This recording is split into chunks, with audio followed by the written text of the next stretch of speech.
باز یک منصبدار دیگر در استرافشان با فسادکاری دستگیر شد. هشدار شرکت‌های موبیلی تاجیکستان به ساکنان کشور. ایگور کلیمنکو وزیر موقت کارهای داخلی اوکراین تعیین شد. مسکو از فشار غرب به کشورهای آسیای مرکزی اظهار نگرانی کرد. دیرکتور اداره دولتی آب کنی شهر استرافشان ضمن فعالیت کاریش با راه فریب و سوء استفاده باوری از ساکنان محلی برای خدمت رسانیش مبلغ کلان پولی طلب کرده است. بنا به اطلاع اگنتی ضد فساد جمهوری علی علیف، دیرکتور اداره دولتی آب کنی شهر استرافشان برای همچون نماینده فرمایشگر قبول نمودن کارهای نصب کنی آبچینکنک‌ها و تجهیزات پیوست کنی در شهر استرافشان از شهروند $14,000 گرفته باز آوردن 5,000 سامانی دیگر را طلب کرده است. گفته می شود در نتیجه گذرانیدن چاره‌بینی‌های اپراتیوی تفتیشاتی علی علیف بعد از شهروند گرفتن 5,000 سامانی در اتاق کاریش دستگیر و مبلغ مذکور همچون دلیل شیعی یافته گرفته شده است. نسبت علی علیف پرونده جنایتی آغاز شده بعد انجام تفتیش پیشکی به سود ارسال شده است.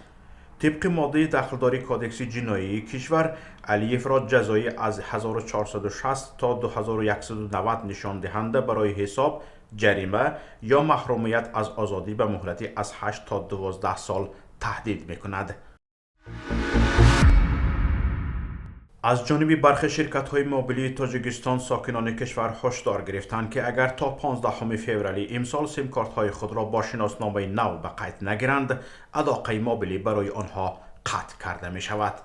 چنین هشدارهای شرکت‌های موبیلی برای ثبت کردن سیم کارت با شناسنامه نو 4 سال اخیر صدا می دهد، ولی به گفته مقامات هزارها نفر تا حال سیم کارت خود را از نو از قید نگذرانیده اند.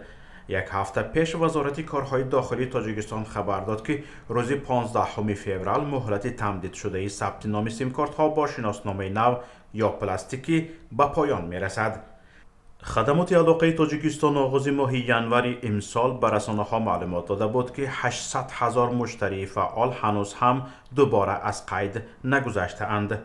در تاجیکستان سال 2014 شناسنامه های کهنه را به شناسنامه های پلاستیکی شکل نو عوض کردند. سال 2019 حکومت تاجیکستان قرار قبول کرد که ساکنان باید سیم کارت خود را با شناسنامه نو به قید گیرند. این کار در اول نوبت‌پایی زیاد را در نزد شرکت موبیلی به میان آورد. مقامات مجبور شدند چند مراتب مهلتی از نو به قیدگیری سیم کارت ها را تمدید کنند. حالا معلوم نیست که این مهلت بعد 15 فوریه تمدید می‌یابد یا خیر. مسئولان خدمات علاقه و وزارت امور داخلی کشور گفتند تصمیم نهایی در این مسئله را حکومت میگیرد. ساکنان و منتقدان از نو به قیدگیری سیم کارت ها را خرج اضافی و سرگردانی برای اهالی نامیدند، ولی مقامات آن را برای تقویت چاره‌های امنیتی مهم می‌شمارند. دینیس شمیگل سروزیر اوکراین اعلام کرد که حکومت اوکراین رئیس پلیس ملی ایگور کلیمنکو را وزیر موقت کارهای داخلی تعیین کرد.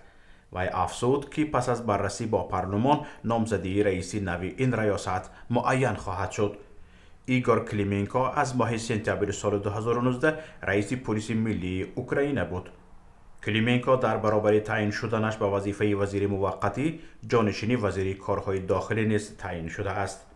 رئیس پیشین وزارت کارهای داخلی اوکراین دینیس منستیرسکی در سقوط چرخبال در براوری شهر همشفت کیف به هلاکت رسید. یک جای با او در چرخبال معاون او یوگنی اینین و کاتب دولتی وزارت کارهای داخلی یوری لوبکوویچ بودند. منصبداران با چرخبال یوروکاپتر سوپر پوما که از جانب فرانسه به اوکراین سپرده شده است پرواز کرده بودند.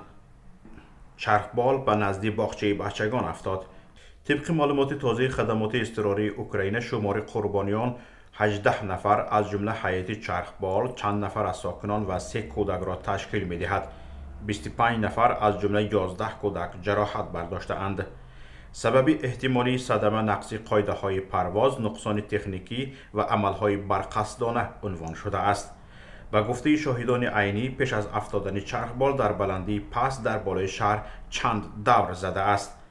وزیر فافتیده دنیس منستیرسکی قبلا وکیل از حزب پرزیدنتی خدمتگاری خلق بود و تابستان سال 2021 در عوض ارسن اواکوف وظیفه رهبری وزارت کارهای داخلی را به عهده گرفت. مسکو از فشار غرب به کشورهای آسیای مرکزی اظهار نگرانی کرد.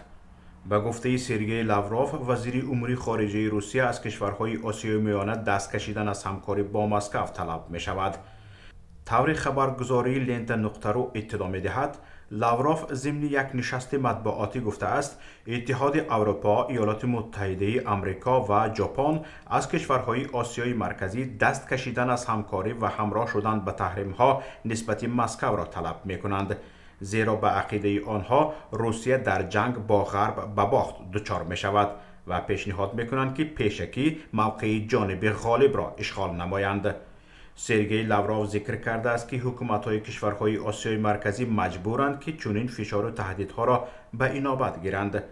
وزیر امور خارجه روسیه با تاکید گفته است ما اصرار نمی‌ورزیم که همه مسئولی ساختار اقتصادی در هر کدام از دولت‌های به ما دوست صبح سر منبر آیند و بگویند که ما مخالف تحریم‌های ضد روسیه هستیم، اما به ما کافی است که هیچ کدام از آنها به تحریم‌ها همراه نشدند. لاوروف علاوه نموده است که جانب روسیه در یک جایگی با شریکان دوست مکانیزم و ابزارهای نوی همکاری را موفقانه تهیه و دریافت می‌کند که به ناز و نوز و میل و هوس‌های همکسبان غربی وابسته نباشند.